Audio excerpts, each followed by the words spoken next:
Oremus vigitur, Juven estum sumus.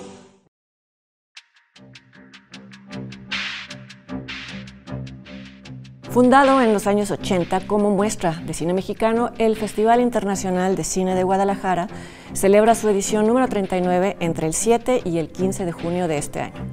En esta emisión, Leonardo García Arzao y yo revisaremos las películas iberoamericanas que han pasado ahí y que han sido premiadas en esta importante fiesta del cine, conocida desde el año 2005 como el Festival Internacional de Cine de Guadalajara. También repasaremos la trayectoria del director brasileño Karim Ainuz y hablaremos de la reciente edición del Festival de Cannes. Y como siempre, les daremos nuestras recomendaciones de estrenos. Acompáñanos.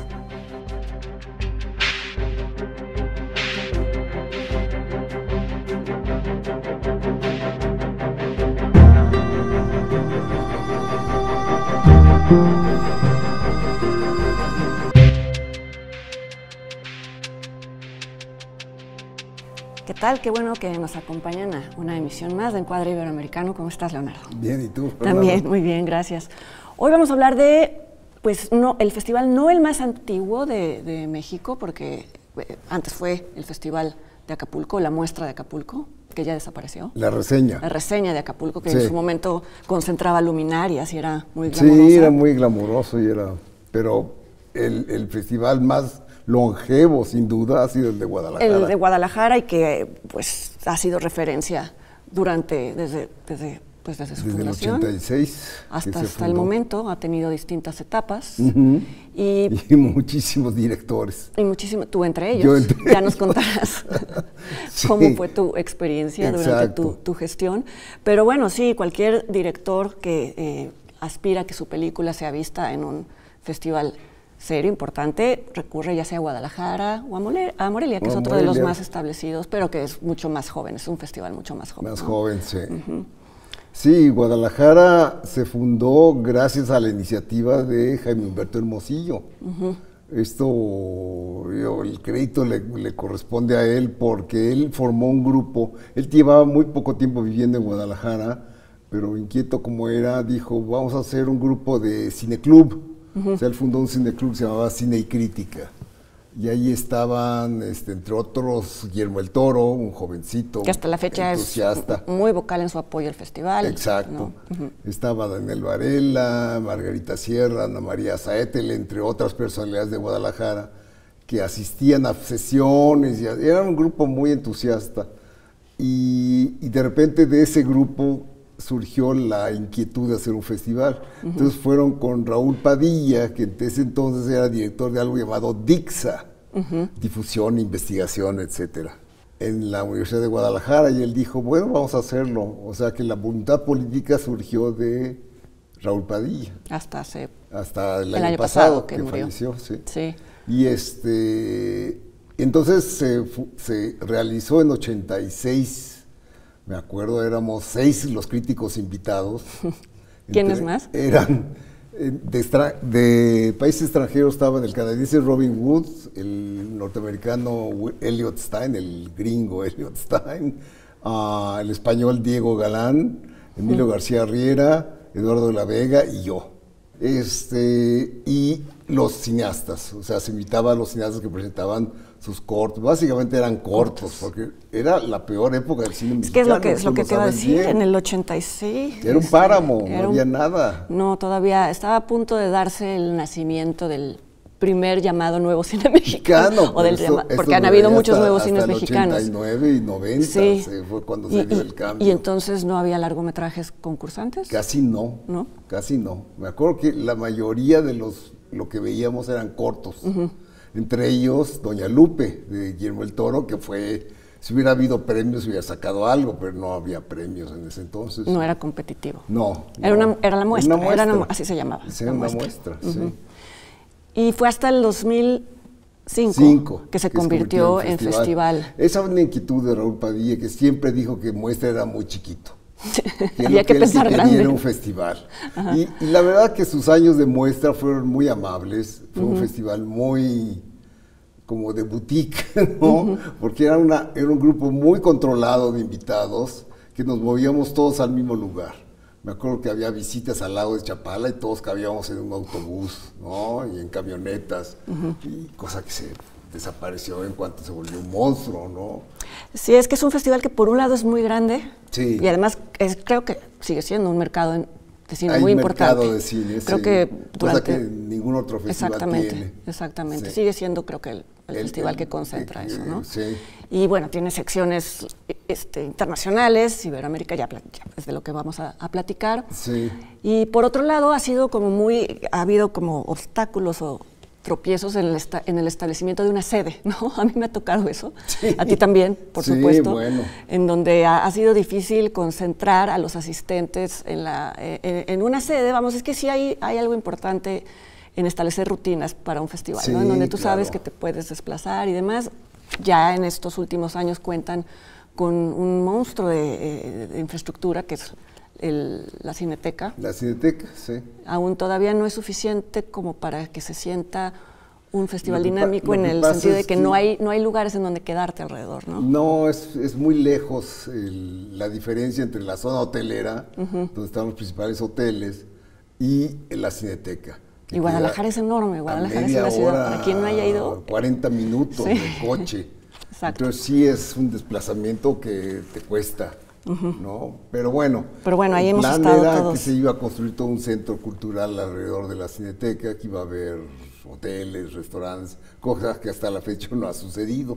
Pues ojalá suceda, porque sí son buenas pantallas, está muy No, bien. no, está muy bien Está en la muy bien y Cineteca, eso sí. era un problema, sobre todo para la prensa, para los críticos que Claro. íbamos y teníamos que ver a veces las funciones en condiciones no ideales, cosa que es injusto Cuando para se las hizo películas en mismas. el Expo, con todos los años que se hizo en la Expo, ¿te acuerdas que entraba el ruido de la conferencia de la zona contigua? Sí.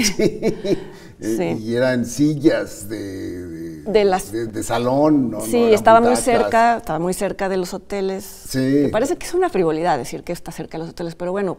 Pero es práctico. Es práctico, sí, es práctico y también porque los festivales son una comunidad, ¿no? Entonces te gusta encontrarte siempre a la misma gente para comentar las películas, es parte de la vida misma de un festival. Un festival, sí. Que es por lo que también ha sido difícil establecer un festival aquí en la Ciudad de México. Existe el Festival de la UNAM, el FICUNAM, que padece un poco del mismo problema, ¿no? Para quienes están como audiencia cautiva en la UNAM, pues es maravilloso. A mí siempre se me ha antojado a veces ver películas, pero para la ciudad es un área muy pequeña, ¿no? Sí, sí. Y bueno, han sido diversas administraciones. Los que más han durado, el más longevo como director ha sido nuestro director en TV UNAM, Iván Trujillo. Él estuvo 8 años, creo que es el récord. Después le sigue Jorge Sánchez. Jorge Sánchez fue el que primero lo dirigió cuando en el cambio de muestra a festival. Fue el primer director. ¿Tú en qué periodo estuviste? Yo estuve en el 97, solo un año. No podía yo aguantar más, porque un trabajo muy estresante. Sí, nos has platicado. Nunca conocí más trabajo más estresante que ese. Y era un año donde además no había que escoger.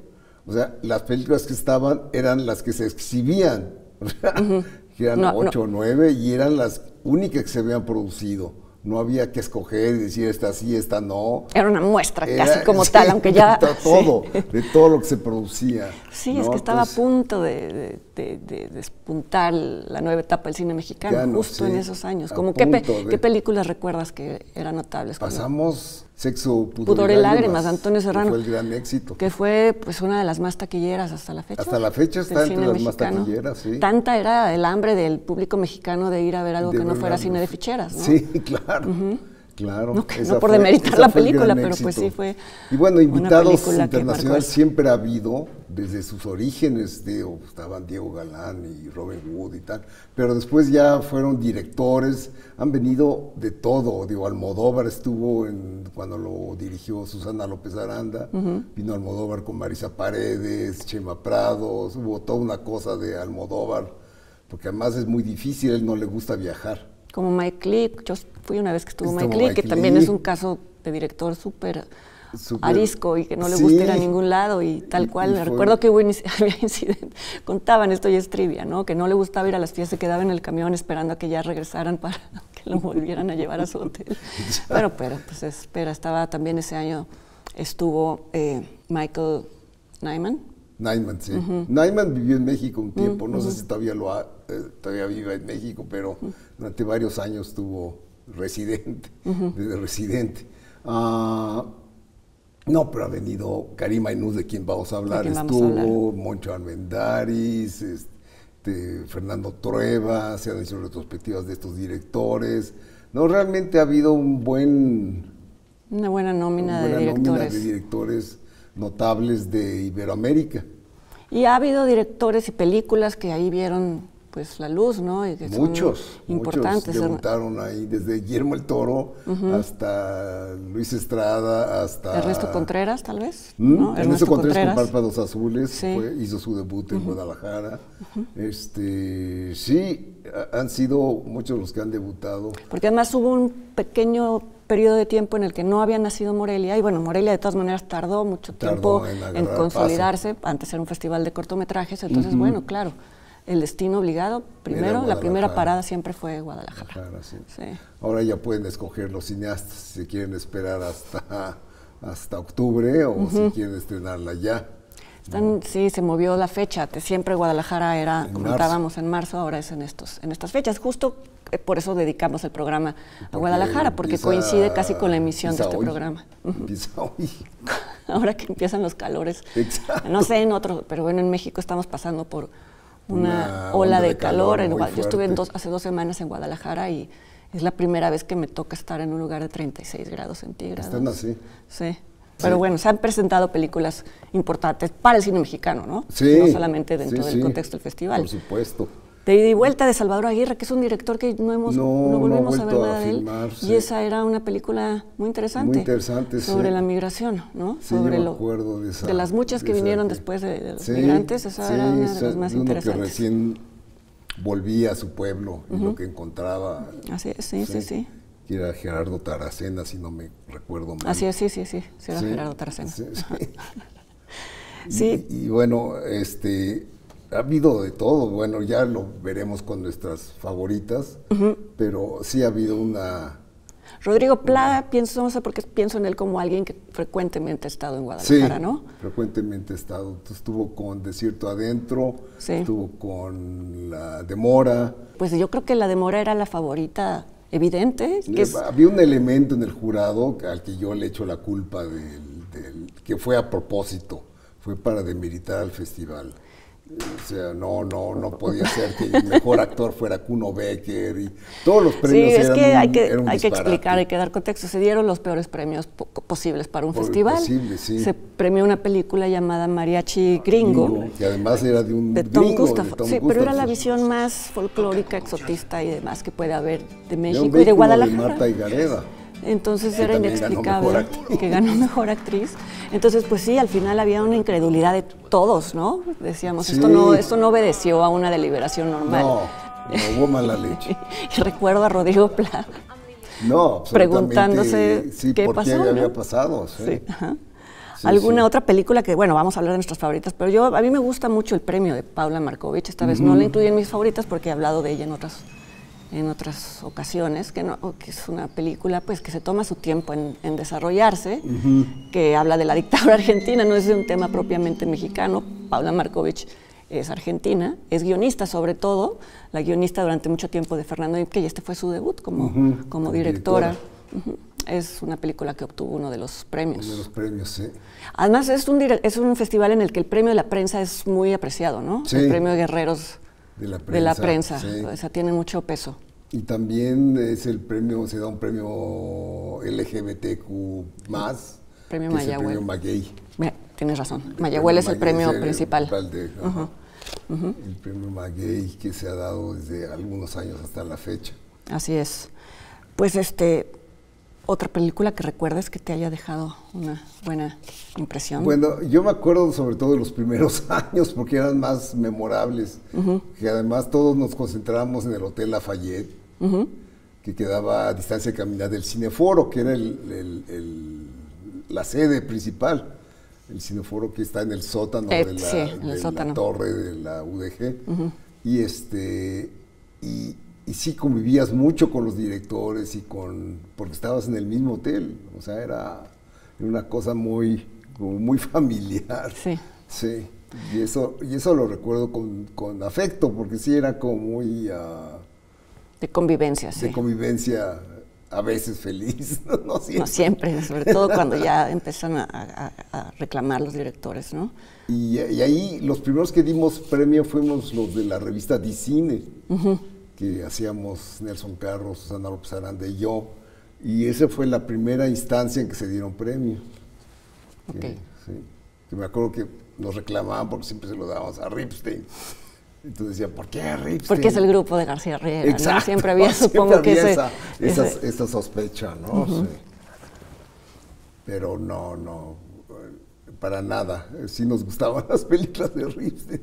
Me acuerdo que le dimos el premio a La Mujer del Puerto, que fue la única vez que se exhibió antes de su reestreno reciente, ¿no? Sí, de la que hemos hablado hace poquito. Hace poquito, sí.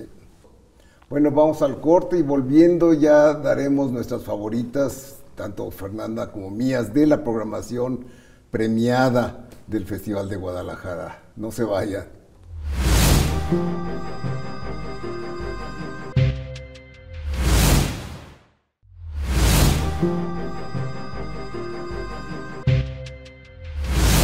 Bueno, ya estamos de vuelta y dispuestos a dar nuestras favoritas de la larga, ya va a cumplir 40 años el próximo año. Entonces es una larga historia la del Festival de Guadalajara, pero estas son nuestras favoritas, escogiendo entre las películas premiadas. Y curiosamente coincidimos. De verdad que no nos cotejamos hasta que estamos aquí. Pero entonces coincidir es muy curioso. Yo quise poner 5 documentales, no se me hizo, me faltó uno que realmente me encantara. Entonces puse una ficción, pero básicamente son 4 documentales, ¿no?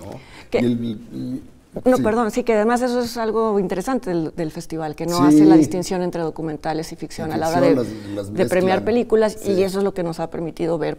También yo incluí 2 documentales, que pues sí, tal vez si no los hubiéramos visto ahí, bueno, no sé, no los hubiéramos visto en algún otro lugar. En mi quinto lugar es Quebranto, de Roberto Fiesco, que me gusta mucho. Es un documental sobre un personaje secundario, muy secundario del cine mexicano, un niño actor llamado Fernando García, más bien conocido como Pinolito, que hizo del niño que se pelea con otro en la secuencia de Caridad de Jorge Fons, que Fons sale en la película además para dar su opinión sobre el actor. Y es la mejor secuencia, es el mejor segmento de la trilogía, ¿no? Exacto. No, bueno, sin duda, Caridad es la que le da el realce a la película. Con Katy Jurado, ¿no? Con Katy Jurado. Y recorriendo el infierno burocrático. Sí. Entonces el niño que es golpeado es Pinolito, que creció y se volvió un transexual. Ya se cambió de nombre, se llamaba, ya falleció, se llama Coral Bonelli. Y además era un trabajadora sexual de la calle, ¿no? Una vida muy, muy accidentada, pero muy interesante, con la que Fiesco manifestó su pasión por el cine mexicano, algo que es conocido en Fiesco, ¿no? Su devoción al cine mexicano, y en este caso a sus personajes, digamos, marginales. Sí, estoy de acuerdo contigo. Es una película que refleja mucho las pasiones de Fiesco mismo, ¿no? Su empatía hacia personajes que posiblemente en pantalla eran transgresores, pero que todavía la sociedad no los aceptaba como tal. Entonces, en la realidad eran más bien aislados, ¿no? Eran marginados. Sí, y es una película que tiene varios aciertos. Recuerdo un momento donde él, que era coreógrafo, era bailarín, le da chance de hacer una coreografía improvisada ahí en un establecimiento, no recuerdo, una peluquería, algo así. Y es un muy buen momento. Es una película que se me grabó. Ya, muy bien. ¿Sí? ¿Quién sabe? ¿Se podrá ver? Sí, se puede conseguir, sí. Ojalá, hay que buscarla por ahí. Hay que buscarla. Sí. Y ha pasado por televisión. Ok. Sí. Mi número 5 es tu número 4. Mi número 4. La hemos comentado, creo que más que las de Ripstein. Es una película. Es que es excepcional, dada el gran número de películas que hay. Películas y documentales sobre personas con Alzheimer y lo dramática que es la situación. Es la única que yo recuerdo que realmente le da un giro y una perspectiva totalmente distinta a lo que, bueno, claro, es muy poderoso El tema, pero aquí hay otra cosa que es la reflexión sobre la memoria, cómo a lo mejor en algunos casos muy concretos y muy específicos, perderla puede ser para la persona que la pierde casi un respiro. Un respiro, sí, porque, algo tranquilizador. Sí, que es un dilema muy perturbador que se plantea en la película. Es la propia Natalia, la directora, y su abuela. Es quien va perdiendo la memoria porque va mostrando señales de Alzheimer, pero ella había sido activista. Activista de los desaparecidos. De los desaparecidos. Su familia había sido, sus hijos habían sido desaparecidos. Así es, los padres de la directora. Entonces, para ella el recuerdo de su vida había sido muy amargo y muy doloroso. Y en los momentos en los que se olvida de eso, sonríe. Y entonces hay momentos, yo recuerdo momentos en el documental en el que vuelve a recuperar el sentido de quién es y de su identidad y se le borra la sonrisa. Sí. Entonces es muy conmovedor y pues muy valiente. Muy bien hecho, o sea, el documental está muy sutilmente planteado, no es así de como el documental que vimos de Anaí Berneri, ¿cómo se llamaba? La memoria infinita. Maite Alberdi. Maite Alberdi, sí, que me parecía como más obvio, ¿no? Sí, aquí el trabajo era muy sutil. Muy bueno, y además, pues, le dieron, fue premio compartido en un año en el que ganó otra película, me parece que Familia de Medianoche, que también es otro documental. Entonces también, pues, es que destacar eso de Guadalajara, ¿no? Que tuvo el ojo de los jurados de ese año, que tuvieron el ojo para ver este documental, que pues yo no vi que tuviera distribución, es una pena. No, ojalá. Es cierto. Ahora presenta en este festival que empieza ahora, presenta su siguiente película, Natalia Bruschi. Pues habrá. A ver, esperamos que no hayamos ya puesto demasiadas expectativas y ya no nos guste. No, estoy muy interesado en verlo. Bueno, entonces tu número 3, en tanto ya hablamos de tu número 4. Mi número 3 es la única ficción que puse, que fue Restos de Viento de Jimena Montemayor, que fue curioso porque yo estaba en el jurado de FIPRESI ese año y no veíamos nada. Estaba con Ernesto Díez Martínez y un italiano medio pesado. No diré su nombre, y no encontrábamos una candidata fuerte hasta que vimos Restos del Viento, ¿no? Entonces la recuerdo, entre otras razones, por eso. Y es una película sobre un tema que ya se ha vuelto común, que es el duelo. O sea, lo vimos en Valentina o La Serenidad, y que es un caso urbano de unos niños y una mujer cuyo padre, padre, ha fallecido, pero se maneja ambiguamente. Sabemos que está ausente, pero no sabemos exactamente por qué. Y Dolores Fonsi actúa muy bien como la viuda. Y la película, si mal no recuerdo, casi desde la perspectiva de la niña, ¿no? O sea, la cámara está puesta como si estuvieras ahí. Desde el punto de vista de los dos, tanto del niño como de la niña. Y es una película llena de aciertos. Hay incluso visuales. Se sugiere, pero sugerido, una presencia sobrenatural, ¿no? Sí, hay una especie de monstruo. Por lo mismo puede ser la imaginación de la niña, ¿no? Exacto. Sí, a mí Fotografía me gusta de María también. Seco, que era buenísima. Era justamente el tono de luz, de color que necesitaba la película. Y es muy, muy buena. También es otra película que no sé si se puede ver en plataformas, creo que no. Habrá que buscarla. Sí. ¿Tu tercera? No, mi cuarta es Maquinaria Panamericana de Joaquín del Paso, que es una película, es la primera de Joaquín del Paso. A mí me gusta mucho porque captura muy bien este tono absurdo, pues casi buñueliano, de personajes que se quedan atrapados en una fábrica.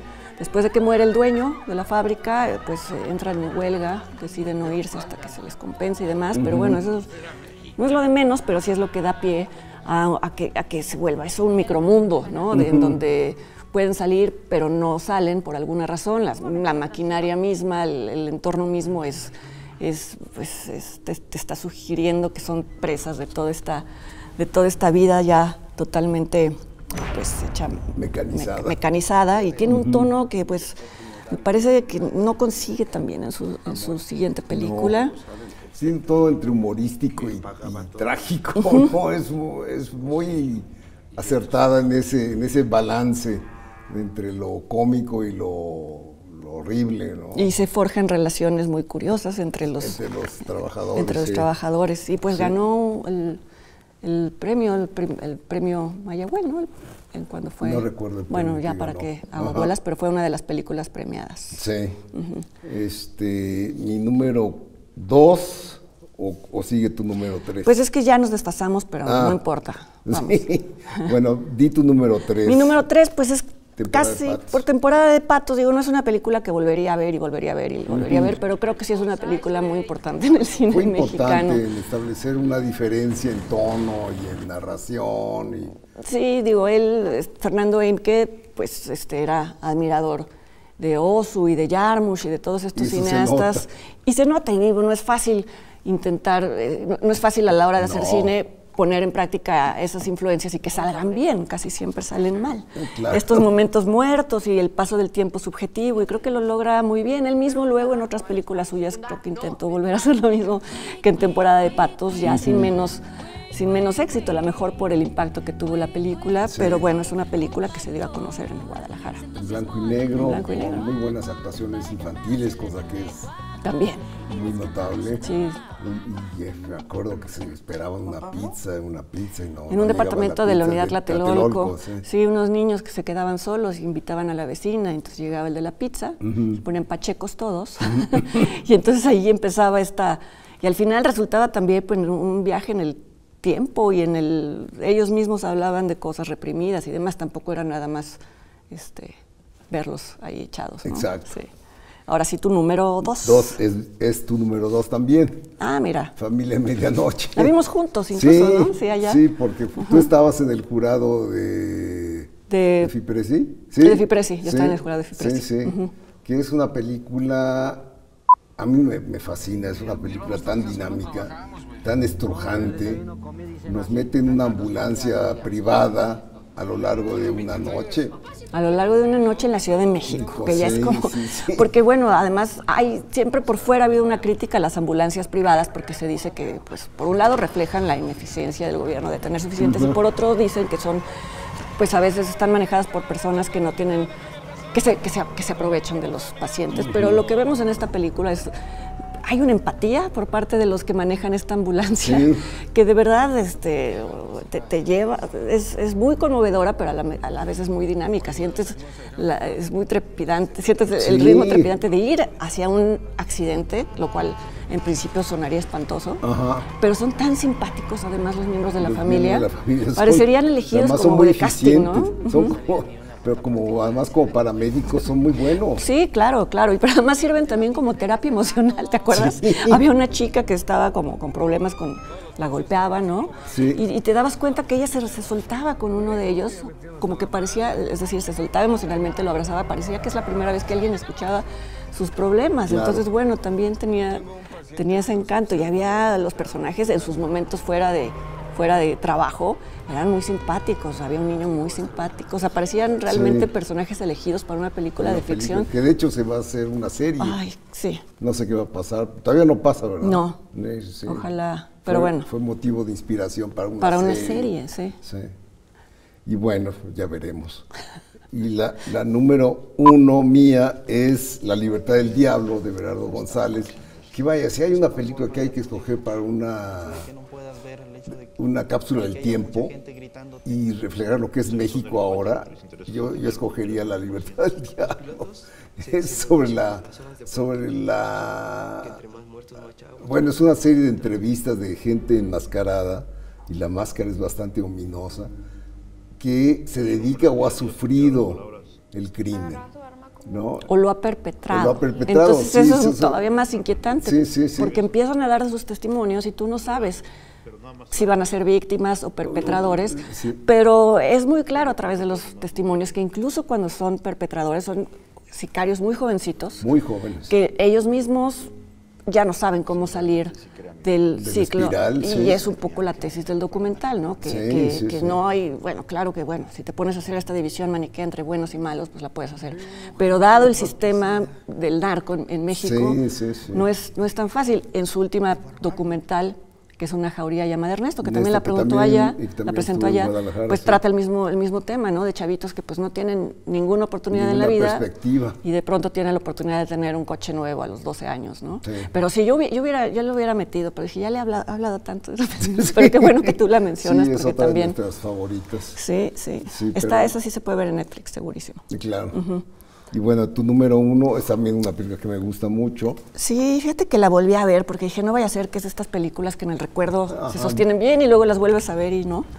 Y no, me pareció otra vez excepcional. Es la primera y única película de Gabriel Ripstein. Hijo de Arturo. Hijo de Arturo, que habla de un chico traficante de armas, que es este actor.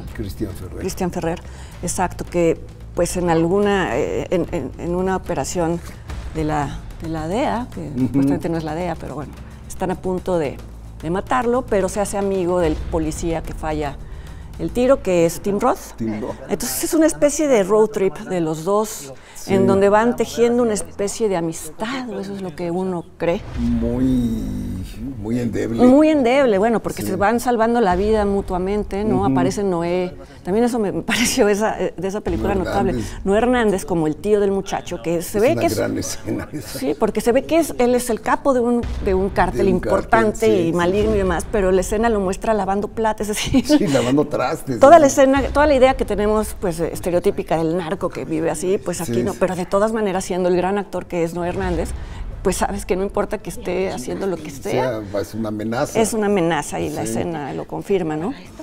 Y el final es muy inquietante porque te das cuenta de que nada es lo que parecía. Se nota la influencia de Michel Franco, que es su productor, en tanto hay esta frialdad, ¿no? Esta frialdad tanto, sobre todo en esa última secuencia, con Ailean Norvin, que interpreta a la esposa de Tim Roth, en donde todo toma un giro y tú eres un espectador en la vida cotidiana de una pareja y todo lo anterior toma otro sentido y es devastador, ¿no? Y es también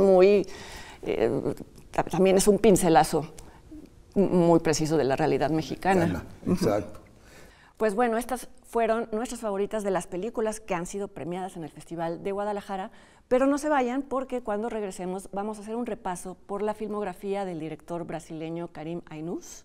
Vamos a presentarles el In Memoriam, recordando a las personas que fallecieron en este último mes, y les vamos a presentar una cápsula del Canal 22, una entrevista con la actriz chilena Antonia Segers a propósito de la película Los domingos mueren más personas. No se vayan.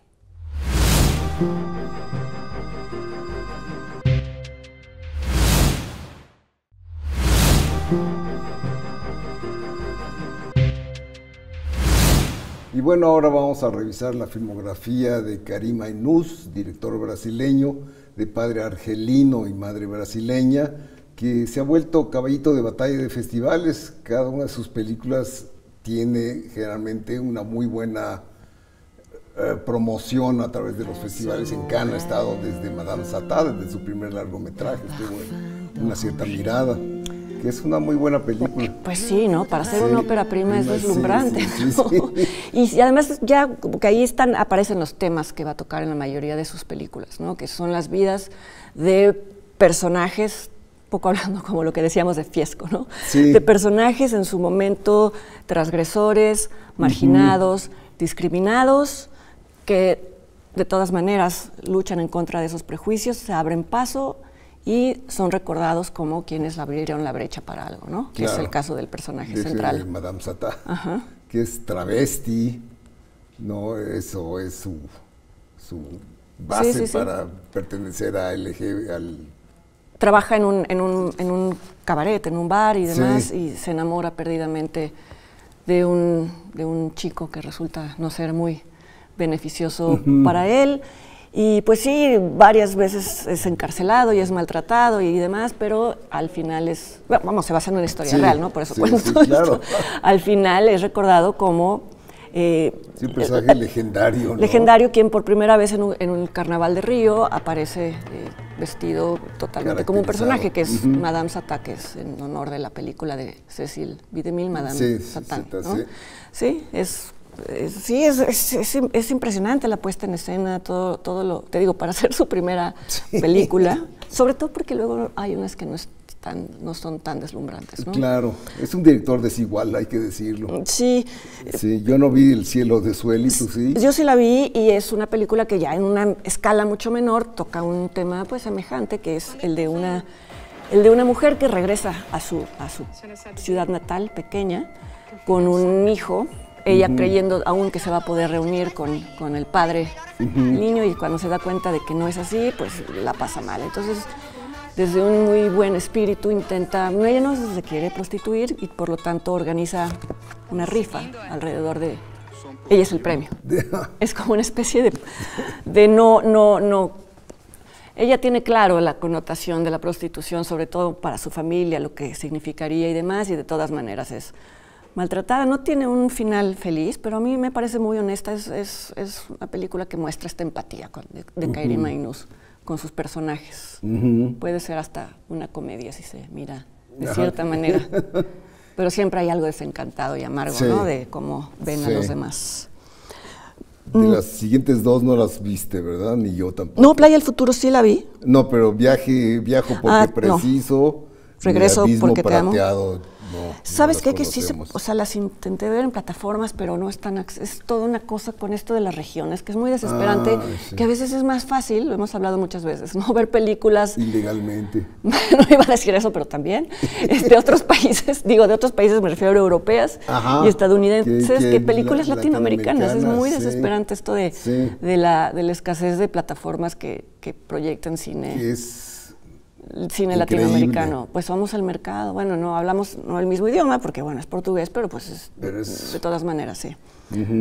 La que sí vi fue Playa del Futuro, donde aparece un muy jovencito Wagner Moura.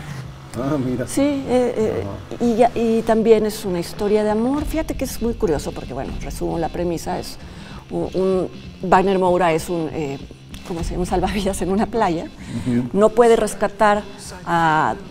Hay un ahogamiento, no sé si así se dice, pero bueno, no puede rescatar a un chico. El amigo del chico pues se queda muy trastornado y entonces ellos dos empiezan a tener una relación.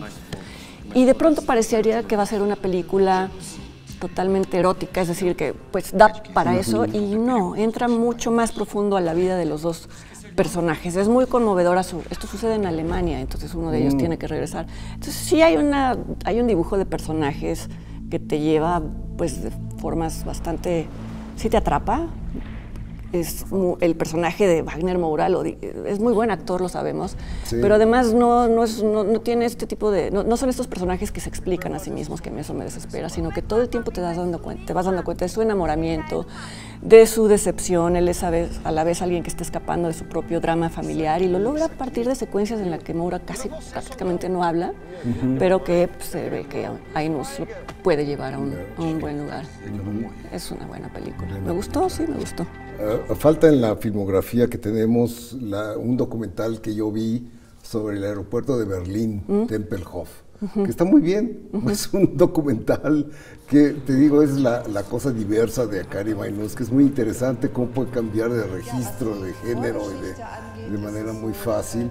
Es un documental sobre un aeropuerto que Hitler lo hizo crecer hasta ser el aeropuerto más grande del mundo. Luego pasó a ser el aeropuerto de Berlín Este, con el cual ya nada que ver. Ya todo el mundo usaba el mucho menor Tegel. En fin, es un muy buen, interesante documental sobre un aeropuerto. Sobre un aeropuerto que se usa un poco, bueno, según, no la vi, pero leí sobre ella, se usa como refugio de inmigrantes, ¿no? Van y duermen a veces ahí. Exacto. Quienes no tienen en dónde dormir, que es como la mirada de Maynooth siempre por los desprotegidos. Por los desprotegidos, sí. Y luego viene lo que me parece su mejor película de la fecha, que es La vida invisible de Eurídice Guzmán, que es un melodrama suntuoso, ¿no? Es un melodrama realmente conmovedor sobre dos hermanas, a quien el padre, que es un patriarca, les impide que se vean, ¿no?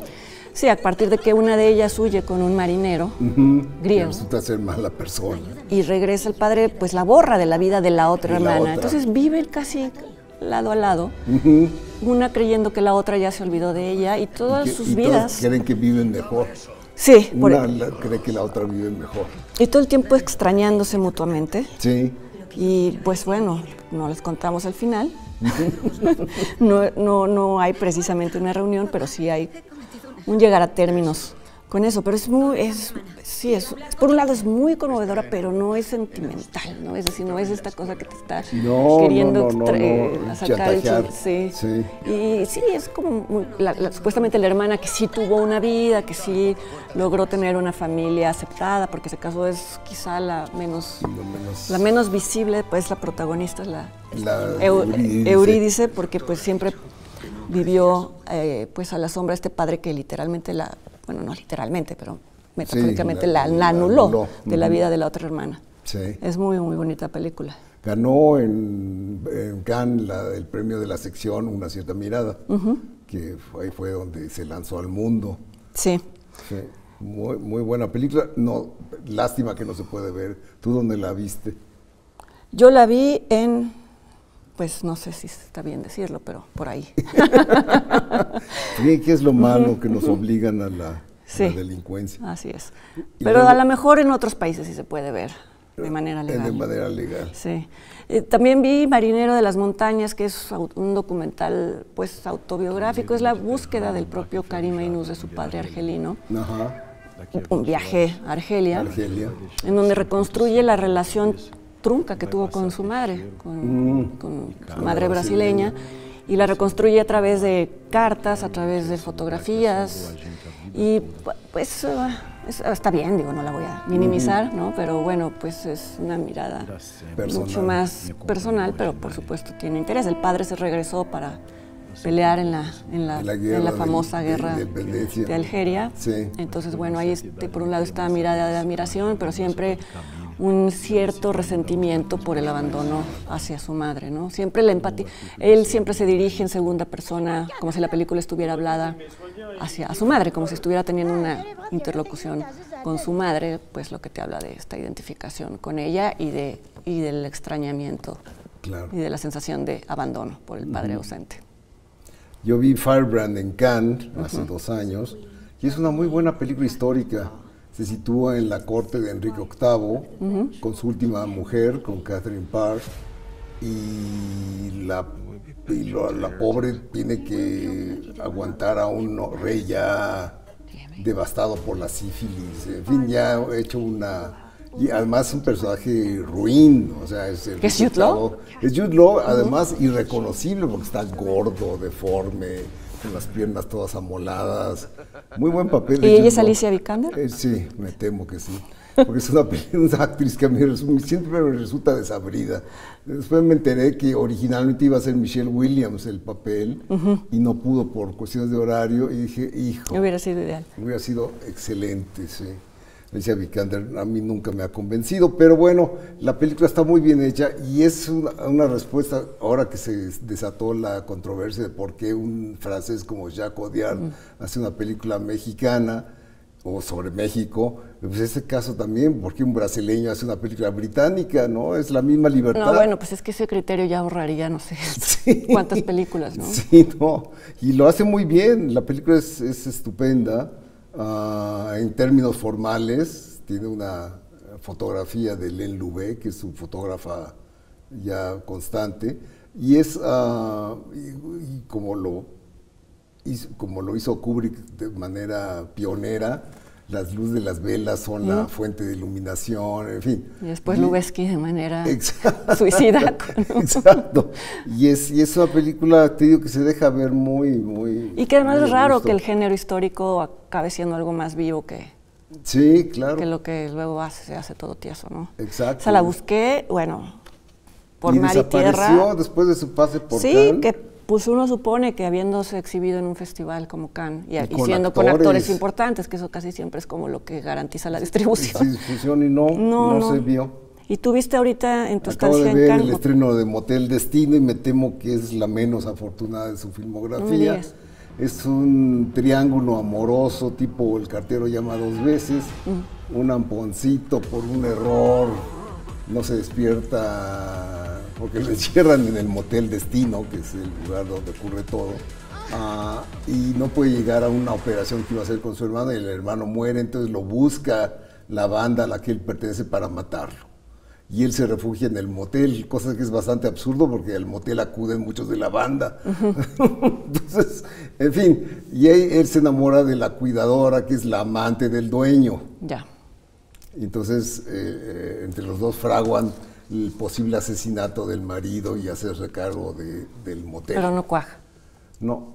Y la película es muy obvia, cosa que es rarísimo, porque si algo ha demostrado Ainuz en su filmografía es sutileza. Es un director muy sensual, ¿no? Y aquí todo es obvio. Algo muy raro. Bueno. Sí, yo estaba muy desconcertado viendo la película porque no tenía las cualidades que yo esperaba en la película, ¿no? Habiendo tan buenas predecesoras. Predecesoras, sí. Esperemos que... Un traspié, Así pero es. bueno.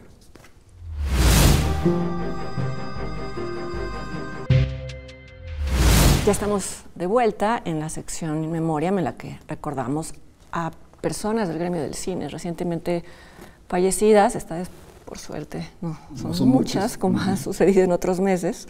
Una de ellas es una directora experimental argentina llamada Narcisa Hirsch. Yo no conozco su obra. Yo tampoco, me temo que lo experimental, si de por sí no vemos el cine argentino comercial, mucho menos vamos a ver el cine experimental. Sí. Y de quien sí conocemos su obra es de Verónica Toussaint, una actriz que murió muy joven, a los 48 años. Yo la recuerdo por Oso Polar, que era su papel que le ganó un Ariel, la mejor actuación. Así es, así es. Sí, es también la película por la que la recuerdo, pero tenía mucha presencia, era conductora, era presentadora, ahora que murió se veía como mucha gente la recordaba por actividades que yo no seguía. Sí, claro, pero en televisión tuvo un papel muy evidente, muy... Sí, muy presente. Muy popular. Muy popular, era muy popular también en programas de radio, que a la vez se transmitían en internet, en fin. Lo que nos llamó la atención es pues lo joven que era, ¿no? Murió de cáncer de mama. Y a continuación veremos la cápsula hecha por Canal 22, que es una entrevista a la actriz chilena Antonia Segers sobre su participación en la película Los domingos mueren más personas.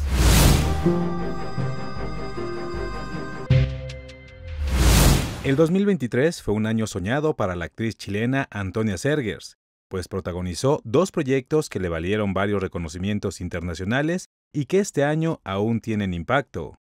El Conde, dirigida por Pablo Larraín, retrata al expresidente chileno Augusto Pinochet como un vampiro.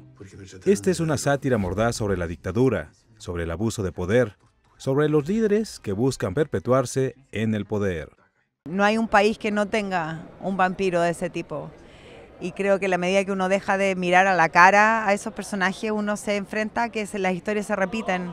Lucas. Hace apenas unos meses estrenó en la Ciudad de México uno de sus más recientes trabajos. Se trata de El Castigo, dirigida por Matías Bizet, una película filmada en una sola toma. La historia gira en torno a una familia que viaja por carretera. A manera de castigo, simulan dejar a su hijo en medio del bosque. Avanzan unos pocos metros, pero cuando vuelven a buscarlo, el niño ha desaparecido. Mientras más pasa el tiempo, las cosas se complican. Matías, cuando terminó de estudiar cine en la universidad, su primera película, siendo él muy joven, se llamó Sábado y era un plano secuencia, que también me invitó a participar. Y él dice que él siempre había quedado con muchas ganas de volver a hacer un plano secuencia, pero nunca había encontrado una historia que filmada en plano secuencia fuera una mejor historia. Hace unos días presentó en el Festival Internacional de Cine de Cannes el filme Los domingos mueren más personas. La película gira en torno a David, un joven judío de clase media, corpulento, homosexual y con miedo a volar, que regresa de Europa a Buenos Aires por el fallecimiento de su tío. En este viaje, David se entera que su madre ha decidido desconectar el respirador de su padre, lo único que lo mantiene vivo desde hace años. Es un proyecto argentino dirigido por Yair Said, y lo celebro y lo aplaudo porque es un proyecto que quiero mucho y quiero mucho al director también, a Yair, como que me gané un amigo en ese trabajo, así es que estoy muy contenta que ese pajarito empiece su recorrido en Cannes. Hace muy poco terminó de filmar la película española Los Tortuga, dirigida por Belén Funes, un proyecto que está en proceso de postproducción. La carrera de Antonia Serguers está estrechamente ligada a la de Pablo Larraín. Juntos han trabajado en filmes como Tony Manero, Postmortem y El Club. Esta última es una dura crítica al encubrimiento de la Iglesia Católica a sacerdotes acusados de abuso de menores.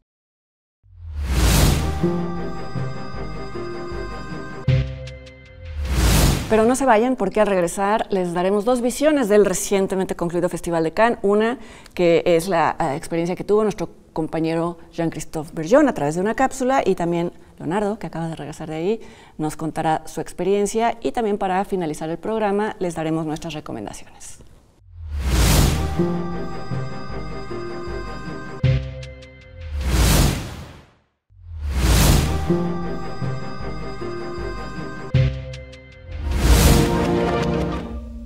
En Cannes 2024, el cine iberoamericano fue tan discreto en selección oficial que la nueva película Transmitzvah del reconocido cineasta argentino Daniel Burman solo se programó en el cine de la playa. Las selecciones paralelas fueron un poco más generosas.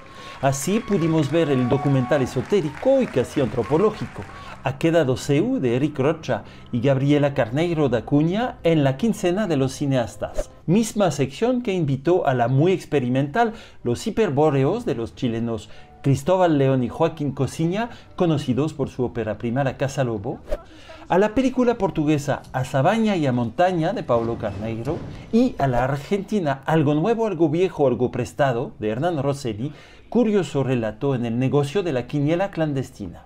En esta sección, la divertida y entrañable Volveréis, del español Jonas Trueba, ganó el premio principal, el Label Europa Cinema.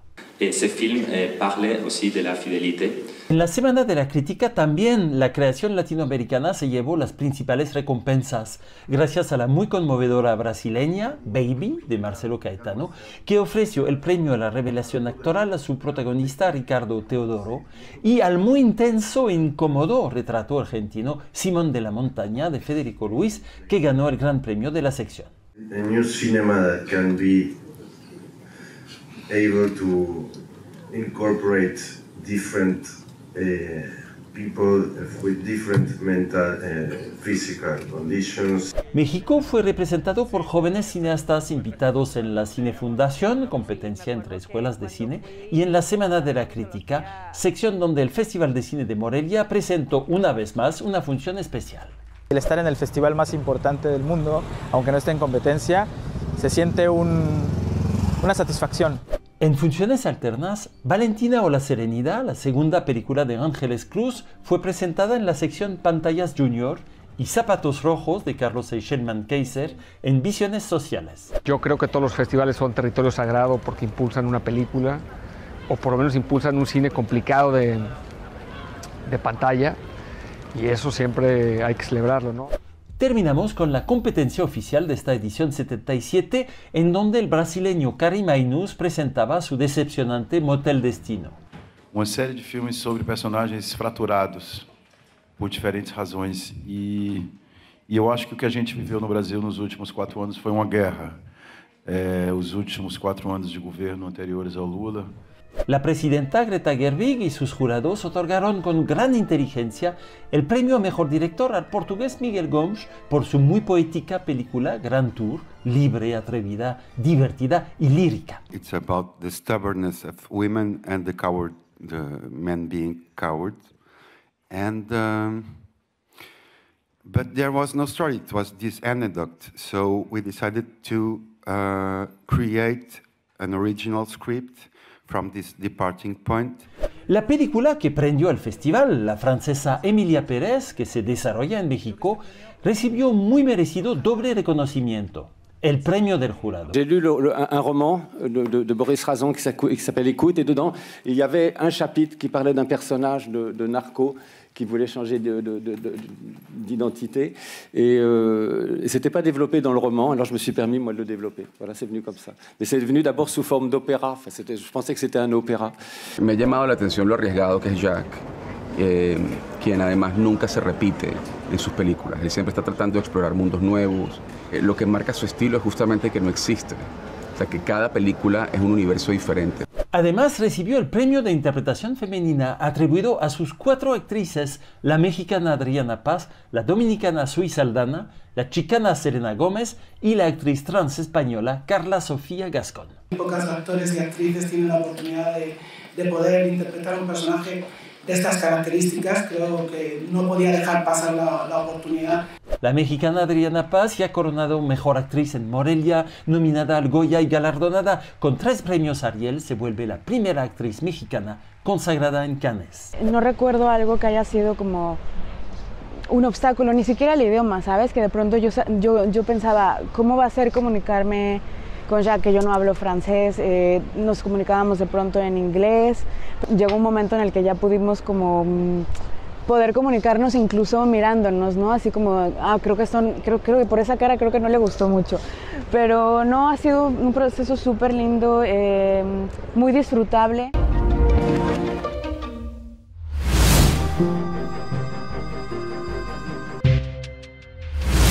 Pues bueno, Leonardo, tú como Jean-Christophe estuviste en Cannes, así que no vamos a desaprovechar tu crónica. Mi experiencia que fue decepcionante porque el año pasado fue tan bueno el programa, fue realmente brillante, fue un año de esos milagrosos y este año fue todo lo contrario.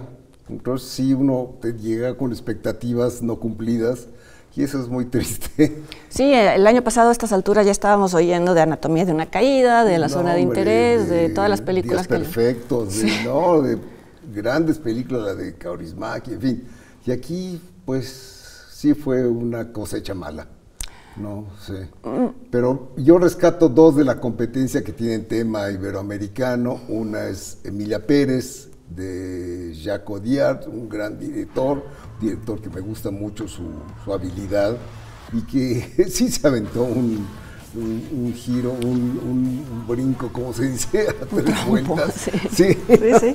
Porque era un riesgo. Yo cuando leí de qué se trataba dije, uy, esto puede ser. Y no, es un musical sobre un narco que se convierte en mujer y que se transforma gracias a esa operación y se convierte en benefactora de los desaparecidos. Entonces parece así como algo absurdo, pero no, la película se cuenta muy bien, lo musical funciona, son canciones... Que el género musical es difícil, ¿no? Es difícil, y sobre todo en ese entrar contexto, en esa convención, sí. En ese contexto de narcos y tal, pero funciona, es lo más admirable de la película. Y las actrices fueron premiadas en grupo, ¿no? Sí, las 4 principales, que fueron Zoe Saldaña, que es la abogada, que lo hace muy bien a pesar de que es dominicana. Bueno, no es dominicana, pero su padre lo era, entonces su acento generalmente es dominicano, pero supo hacer un acento mexicano. Selena Gómez no, Selena Gómez habla como gringa, pochea, sí. Y luego está la principal, que es Carla Sofía Gascón, que es una actriz trans, primera vez que gana una actriz trans en Cannes, y Adriana Paz, que también es la primera vez que una actriz mexicana gana un reconocimiento de actuación en Cannes. Hay una pequeña coproducción mexicana en la película, entonces bueno. A cargo de Pimienta Films, de Nicolás Celis, sí es... Porque la película casi se filmó toda en Francia, cosa que la hace aún más sorprendente, claro. ¿No? Y decías de la otra presencia iberoamericana notable, que era Miguel Gómez. La de Gran Tour de Miguel Gómez, el portugués, que me pareció deslumbrante. Es una película que merecidamente se llevó el premio a Mejor Dirección, y es una película construida con una delicadeza y con un ingenio, porque es un recorrido supuestamente ocurrido en 1918, pero las tomas de las ciudades asiáticas que recorren son actuales. Entonces es una mezcla muy, muy curiosa de tiempo y espacio en la persecución amorosa de un par de prometidos. Él huye de ella y entonces la primera parte se dedica a él y la segunda parte es la persecución que hace ella siguiendo sus mismos pasos. No, realmente muy notable película que ojalá se vea por lo menos en una muestra. En una muestra o algo así, blanco y negro la mayor parte. No se desanimen por eso, porque luego... sí. Ya sabes. Sí. Pero sí, fue de lo que más me gustó en Cannes. Bueno, dos cosas que podemos esperar, y pues Emilia Pérez seguro se va a estrenar en México, ¿no? Sí. Bueno, pues no tenemos esta vez muchísimas recomendaciones, pero a mí sí me gustaría mencionar, quizá ya la están viendo muchos, porque ya recibió muchos premios en España el año pasado como la mejor serie española, que se llama La Mesías, de este mancuerna de directores conocidos como los Javis, Javier Ambrosi y Javier Calvo, que es una serie con un tono muy extraño. Al principio, por la premisa, pensarías que va a ser algo kitsch o campo, una comedia, y cada vez se decanta más hacia el drama. Es la historia de unas niñas que durante su infancia fueron pues prácticamente prisioneras de su propia madre, que se vuelve una fanática religiosa, y las enseña a hacer videos que se vuelven virales, videos sobre el fin del mundo, videos milenaristas, pero bueno, en realidad pues lo que es el relato de sus infancias en manos de una mujer completamente loca, interpretada por Carmen Machi. En México se puede ver en la plataforma HBO. Max.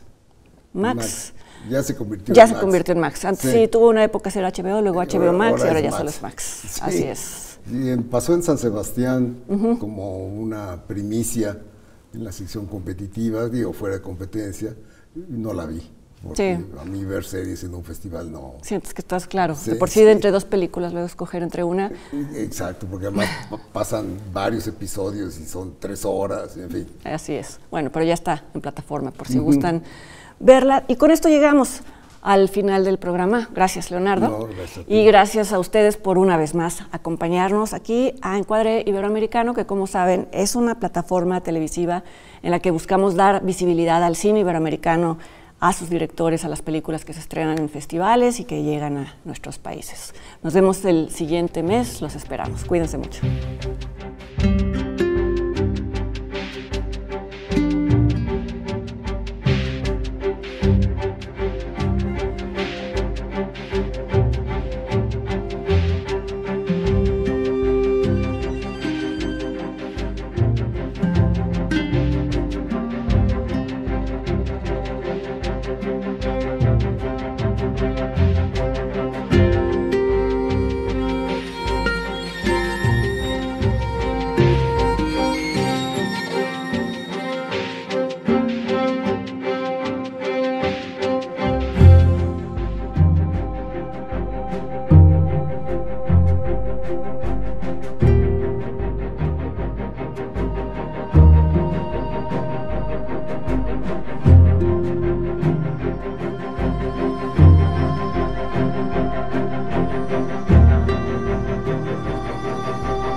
Thank you.